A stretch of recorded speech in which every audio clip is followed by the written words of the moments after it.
দেখেন মেশিনটি কিভাবে নৌকার মধ্যে বসানো হচ্ছে, আপনাদেরকে একটু দেখাচ্ছি।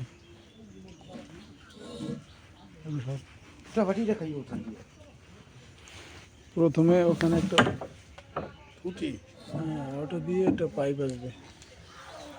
আপনারা দেখে থাকেন, যদি কেউ প্রয়োজন হয় আপনারা আমাদের সাথে যোগাযোগ করতে পারেন।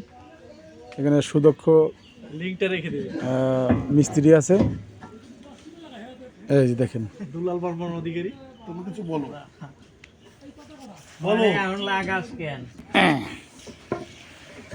ওকা দাও না ও যে নেড়ে সাইকে দে এটা পুরা নাই তো নেড়ে তো ছাড়বে ছাড়বে না কেন আমার এই নৌকোটা থাকবে আজই গো ওকা আর ওদারে আমাগো আচ্ছা দিমু গো ভাই। হ্যাঁ তো কইছি আমি আরে আমি কইছি হে তো কদম বাড়ি দিছিল আর কোন জায়গা আছে কবে দিরা এই লই ছিল আর দি আচ্ছা লাগবে এটা তো গো গো কথা গো পাতা তামছে পাতা থুই তো তো কয় দিল একা দিল একা দিল কাউ তো কাছে নেই রাত